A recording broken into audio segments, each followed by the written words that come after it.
Hello दोस्तों, स्वागत है सभी का आपके अपने चैनल बेसिक नॉलेज में। तो कैसे हैं आप लोग? आशा करता हूं सबसे मस्त हैं, स्वस्थ हैं और पढ़ाई भी जबरदस्त तरह से कर रहे हैं। जी हाँ दोस्तों, आज का ये वीडियो क्लास 10th के विद्यार्थियों के लिए बहुत ही ज्यादा स्पेशल है, क्योंकि आज हम लोग देखने वाले हैं बहुत ही महत्वपूर्ण सवाल, जो अति लघु उत्तरीय प्रश्न है, जो आप लोग को मॉडल पेपर में आया था, प्लस उसमें से भी जो काफी ज्यादा इंपॉर्टेंट है, सभी को लेकर आए। आप लोग का रिविजन तो इसमें हो ही जाएगा। जो विद्यार्थी पढ़े नहीं है वो भी पढ़ लेंगे, और जो विद्यार्थी पढ़े हैं उनका रिविजन हो जाएगा। तो वीडियो को पूरा देखिए, काफी ज्यादा स्पेशल होने वाला है। और आप लोग का अति लघु प्रश्न में मैक्सिमम क्वेश्चन इसी से पूछे जाएंगे। ज्यादा क्वेश्चंस नहीं है, 20 से 22 सवाल है, उसको देख लीजिए। छोटा सा वीडियो, ज्यादा लंबा भी नहीं बनेगा।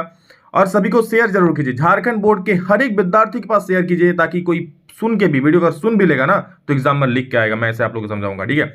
हर एक चीज को एक्सप्लेन करूंगा, क्योंकि किताबी भाषा समझ में उतना नहीं आता है सभी को। बट यहाँ पर अगर हम लोग अपनी लैंग्वेज में समझते हैं तो आप एग्जाम में जाकर 2 शब्द जरूर लिख के आओगे। इसलिए सभी को शेयर कीजिए झारखंड बोर्ड के हर एक विद्यार्थी के पास, ताकि पढ़े और एग्जाम में अच्छा नंबर ला पाए, ताकि अगर बाद में वो कहें कि हाँ भाई तुम ही ने शेयर किया था तो हम आज लिख पाए। तो चलिए शुरू करते हैं इस वीडियो को। देखिए वेरी वेरी इंपॉर्टेंट क्वेश्चन, जो कि 100% इसमें से सवाल पूछा जाएगा ही, बहुत सारा। तो चलिए देखते हैं क्या क्या सवाल है, और आप लोग उसका उत्तर हम लोग कैसे मिलकर देते हैं। चलिए देखते हैं।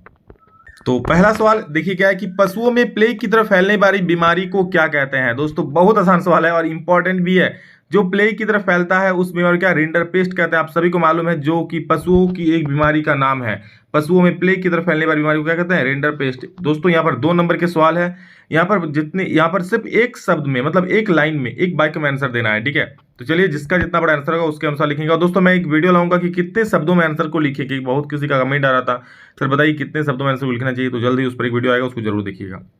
अगला है, भारत में राजनीतिक दलों की संख्या कितनी है। तो दोस्तों अकॉर्डिंग टू एनसीईआरटी अगर हम उसमें देखें तो वहां लिखा हुआ है भारत में राजनीतिक दलों की संख्या 740 से ज्यादा। कोई एग्जैक्ट यहाँ पर नहीं लिखा था, तो ये लिख सकते हैं आप लोग कि भारत में राजनीतिक दलों की संख्या 740 से ज्यादा है। अगर एग्जैक्ट वैल्यू आपको पता है तो कमेंट सेक्शन में जरूर बोलेंगे इसका कि एग्जैक्ट वैल्यू कितना होता है। वैसे एनसीईआरटी में दोस्तों 740 से ज्यादा लिखा हुआ है।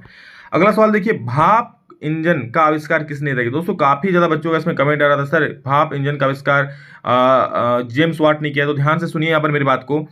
देखिए थॉमस न्यूकोमैन ने भाप इंजन का आविष्कार किया था। किसने किया था? थॉमस न्यूकोमैन ने भाप इंजन का आविष्कार किया था। बट जेम्स वाट ने दोस्तों उसमें सुधार किया था, ठीक है, उसमें इंप्रूवमेंट किया था। तो याद रख लीजिए, जो आविष्कार है वो थॉमस न्यूकोमैन ने किया था। अब आप किस चीज का अगर आविष्कार करते हो, उसमें कोई सुधार करता है, तो भैया उसका नाम थोड़ी ना उसमें हो जाएगा।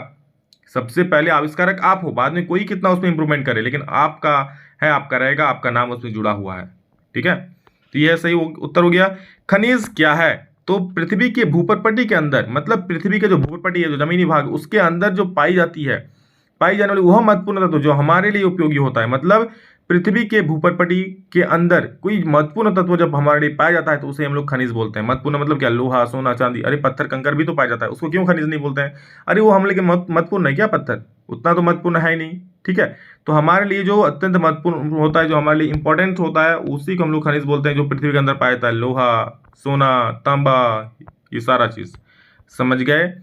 अगला सवाल है, मुद्रा को विनिमय का माध्यम क्यों कहा जाता है। देख लीजिए, मुद्रा का प्रयोग करके ही लोग किसी वस्तु को खरीद या बेच सकते हैं, इसीलिए मुद्रा को विनिमय का माध्यम कहा जाता है। विनिमय मतलब क्या? लेन देन, जो भी बोलिए।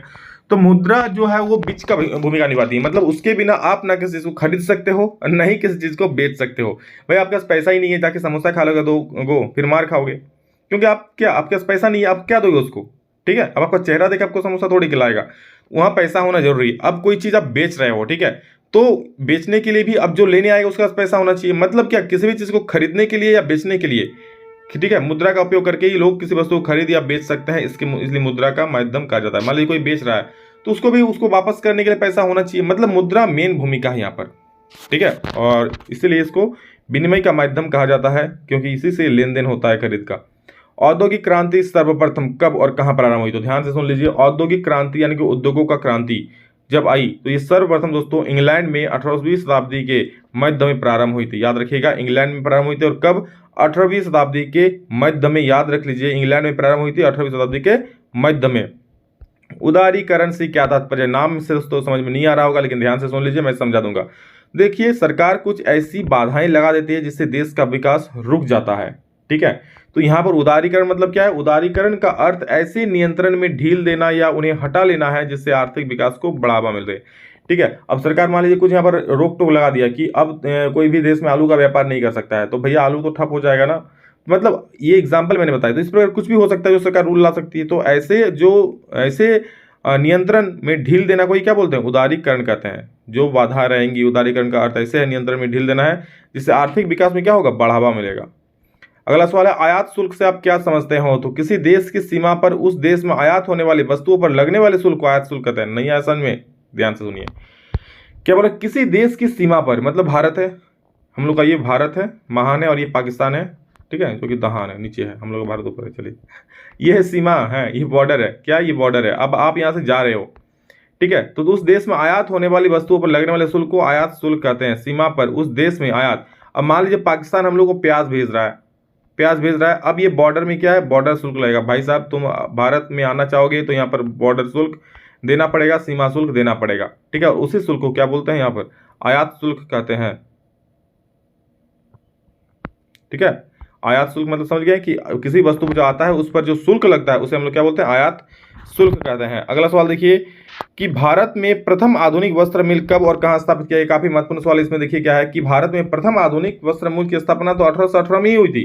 कहां पर, कोलकाता में। लेकिन ध्यान से सुनिएगा दोस्तों, जो अगर सफल का आधुनिक कारखाने की बात करें, सफल अगर जुड़ जाए सफल आधुनिक कारखाना, तो वो हुई थी 1854 में, और कहां पर, मुंबई में हुई थी। ध्यान से सुन लीजिए, भारत में प्रथम आधुनिक वस्त्र मिल की स्थापना 1818 ईस्वी में कोलकाता के समीप फोर्ट ग्लास्टर में की गई थी, परंतु अगर सफल आधुनिक कारखाना की बात करें तो ये 1854 ईस्वी में मुंबई में कावसजी डावर द्वारा खोला गया था, मतलब 1854 में मुंबई में, ठीक है। अगला सवाल देखिए क्या है कि भारत में दलीय व्यवस्था किस प्रकार की है। भारत में दलीय व्यवस्था किस प्रकार, कौन सा दल है भारत में, तो भारत में दोस्तों बहुदलीय, बहुत सारे दल है, कोई एकात्मक शासन व्यवस्था थोड़े है, बहुत सारे दल है भारत में, और जिसमें क्षेत्रीय दल से लेकर राष्ट्रीय दल तक आता है, जिसमें छोटा मोटा क्षेत्रीय दल से लेकर के बड़े राष्ट्रीय दल जैसे भाजपा और कांग्रेस जैसे आते हैं, ठीक है। मुद्रा के कोई दो कार्यों को लिखे, तो भाई आप लोग मुद्रा का कोई दो कार्य नहीं लिख सकते, आराम से लिख सकते हो, लेकिन सुन लीजिए क्या लिखना एग्जाम में कि ये तो पहले विनिमय के लिए होता है कि किसी चीज को खरीदनी या बस बेचने के लिए। विनिमय के लिए है क्या, किसी वस्तु को खरीदने या बेचने के लिए मुद्रा मध्यस्थता की भूमिका निभाती है, हो गया। और धन संचय के लिए हम मुद्रा के रूप में धन को आसानी से संचय कर सकते हैं। अब मान लीजिए अब गेहूं बोए एक खेत, उसको बेच करके मुद्रा ही रखोगे ना, अब गेहूं को रखने जाओगे भाई साहब तो सड़ जाएगा ना, एक तो आपका लॉस हो जाएगा, वो पैसा तो मिला नहीं, इसलिए क्या उसको बेचकर पैसा लो और पैसा के बैंक में सीधा भर दो और बड़े आदमी बन जाओ। समझ गए, बड़ा आदमी बनना है तो बिजनेस दिमाग को लगाओ। अगला सवाल है, घरों में उपयोग की जाने वाली ऊर्जा संसाधनों के नाम लिखिए। तो कुछ का लिख दिया है, कोयला, एलपीजी, लकड़ी, उपले, ये सारे घरों में उपयोग किए जाते हैं, आप लोग को पता है। और भारतीय राष्ट्रीय कांग्रेस की स्थापना कब हुई थी और इसके संस्थापक कौन थे। काफी महत्वपूर्ण सवाल दोस्तों, इससे पहले मैंने बहुत बार बताया कि 28 दिसंबर 1885, याद भी ये डेट, ये ईयर जरूर याद रखिए, 28 दिसंबर 1885 में हुई किसकी स्थापना, भारतीय राष्ट्रीय कांग्रेस की। और इसके संस्थापक कौन थे, M.O. ह्यूम थे, A.O. ह्यूम नहीं दोस्तों, M.O. ही होता है, M.O. ह्यूम, ठीक है, M.O. ह्यूम उसके संस्थापक थे, समझ गए। लोकतंत्र की दो चुनौतियों को लिखिए। दोस्तों इसमें आप लोगों का डिपेंड करता है कितने नंबर में ये सवाल पूछा जाता है। हालांकि जब मैंने एनसीईआरटी पढ़ाया था तो उसमें इस आंसर को बड़ा करके लिखा था, लेकिन ये आप लोग का छोटा आंसर है, अति लघु, यानी कि 2 नंबर का, तो उस अनुसार इसमें लिखना होगा। क्या है, लोकतंत्र के दो प्रमुख चुनौतियां क्या है, जनसंख्या वृद्धि, मतलब जिस प्रकार जनसंख्या बढ़ रहा है, और अशिक्षा। इसी को दोस्तों आप लोग एक्सप्लेन करके लिख सकते हो कि भारत में बहुत जनसंख्या बढ़ रही है, जिसके कारण यहाँ पर जो भी है लोकतंत्र पर खतरा है। और लोकतंत्र की दो चुनौती है, जनसंख्या बढ़ रहा है धीरे धीरे, और अशिक्षा, क्योंकि शिक्षा नहीं रहेगा तो उचित सरकार नहीं चुन पाएगा लोग।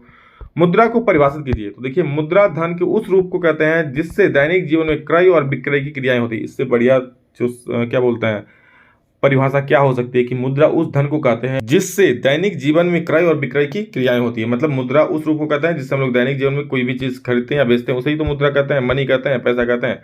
अब भाई साहब आगे हेनरी फोर्ड, भाई साहब जी पूछ रहा है कि हेनरी फोर्ड कौन थे, तो आप लोगों को पता ही होगा, हेनरी फोर्ड कारों के बहुत बड़े निर्माता थे, जो कि फोर्ड मोटर्स यानी कि उसके मालिक थे। अगला सवाल देखिए क्या है कि औद्योगिक क्रांति से आप क्या समझते हैं। तो याद रखिए, औद्योगिक क्रांति उस क्रांति को कहा जाता है जिसने 18वीं शताब्दी के उत्तरार्ध में उत्पादन की तकनीक में आश्चर्य रूप से परिवर्तन कर दिए थे। यानी कि औद्योगिक क्रांति दोस्तों, जब उद्योगों का क्रांति आया, औद्योगों का क्रांति आया, तो उसे ही हम लोग औद्योगिक क्रांति बोलते हैं। और इसी दौरान दोस्तों 18वीं शताब्दी के उत्तरार्ध में उत्पादन की तकनीक में आश्चर्यजनक रूप से परिवर्तन कर दिए थे। और इस क्रांति का श्री गणेश कहाँ से हुआ था, मतलब शुरुआत कहाँ से हुई थी, तो इंग्लैंड से हुई थी। समझ रहे हो, काफी आसान सवाल है, पढ़ लीजिए। और आगे देखिए अगला सवाल क्या है, 19 नंबर की, क्षेत्रीय दल किसे कहते हैं। क्षेत्रीय मतलब लोकल दल जो है, तो ऐसे राजनीतिक दल जो अपने क्षेत्र के हित के लिए कार्य करते हैं क्षेत्रीय दल कहते हैं। मतलब अपने लोकल जो दिखता है क्षेत्रीय हित के लिए, उसे क्षेत्रीय दल कहते हैं। उनके कार्य करने का दायरा सीमित होता है, और कोई बड़े कार्य नहीं कर सकते हैं, विधानसभा नहीं बोल सकते हैं, ये सिर्फ अपना छोटा छोटा काम करने के लिए होता है क्षेत्रीय दल। खरीफ फसल किसे कहते हैं दोस्तों, काफी महत्वपूर्ण है, रबी फसल को भी देख लीजिएगा। खरीफ फसल जिससे जून जुलाई में बोते हैं और अक्टूबर के आसपास में काट लेते हैं उसे खरीफ फसल कहते हैं, ठीक है। जिसे दोस्तों जून जुलाई में जीते हैं और अक्टूबर के आसपास में काट लेते हैं उसे क्या बोलते हैं, खरीफ फसल बोलते हैं। नेक्स्ट क्वेश्चन है, नेपाल में किस तरह की शासन व्यवस्था है। तो नेपाल में दोस्तों संघीय लोकतांत्रिक शासन व्यवस्था, याद रखिए नेपाल में संघीय लोकतांत्रिक शासन व्यवस्था है। और आज का अंतिम सवाल कि विदेशी निवेश से क्या तात्पर्य है। विदेशी निवेश क्या है, तो याद रखिए जब कोई बाहरी देश या कंपनी द्वारा हमारे देश में निवेश, हमारे देश में या हमारे देश की कंपनियों में निवेश करता है तो उसे विदेशी निवेश या विदेशी निवेश कहते हैं। क्या है कि जब कोई बाहरी देश या कंपनी, बाहरी देश या कंपनी, ध्यान सुन लीजिए, हमारे देश में या हमारे देश के कंपनियों में निवेश करता है तो उसे बाहरी विदेश निवेश कहते हैं, ठीक है।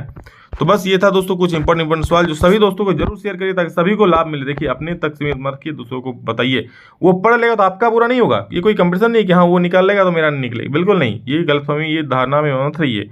बस सभी को शेयर कीजिए और अच्छा नंबर लाइए, पढ़िए अच्छा से। चलिए तो love you all, thank you all, अभी के लिए इतना ही, मिलेंगे नेक्स्ट वीडियो में जल्दी, तब तक के लिए जय हिंद, वंदे मातरम।